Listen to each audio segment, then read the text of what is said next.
আসসালামু আলাইকুম। একটি বাথরুমে কাজ চলাকালীন একটি কর্নার সেট করলাম। যদিও ওয়ালের কাজ শেষ করার পর বাড়িওয়ালা বলছে, তো বাড়িওয়ালা মনে মনে রাখছে যে আমি এখানে কর্নার বানিয়ে নেব, কিন্তু আমাদেরকে প্রকাশ করে নাই।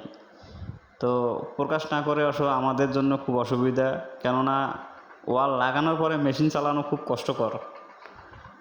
ওয়াল লাগানোর পর মেশিন চালাইলে উপরে নিচে মেশিনে দাগ পড়ার একটা সম্ভাবনা থাকে, তো খুব ক্রিটিক্যাল হয়ে যায়।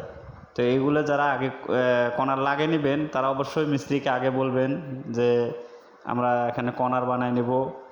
হ্যাঁ, তো মিস্ত্রি ভাই অবশ্যই কর্নার বানিয়ে দিবে। আর এই কর্নারের জন্য অবশ্যই এক্সট্রা টাকা দিতে হবে সকলকে, কেননা এখানে অনেক সময় যায়, এখানে অনেকটা সময় যায়। আর এটা হলো ডাবল টাইসের কর্নার, সিঙ্গেল টাইসের না, ডাবল টাইসের কর্নার। উপরে নিচে টাইস দেওয়া, মাঝখানে মশলা দেওয়া, তো অবশ্যই এটার মজুরি আলাদা দিতে হবে। আর যদি সিঙ্গেল টাইস দিয়ে কর্নার বানিয়ে নেন সেক্ষেত্রে ওটার জন্য কোনো এক্সট্রা টাকা ধরা হয় না। তো ঠিক আছে, আমার কাজগুলো সকলের কেমন লাগে একটু অবশ্যই কমেন্টে জানাবেন। ধন্যবাদ। সকলে ভালো থাকবেন। আল্লাহ হাফেজ।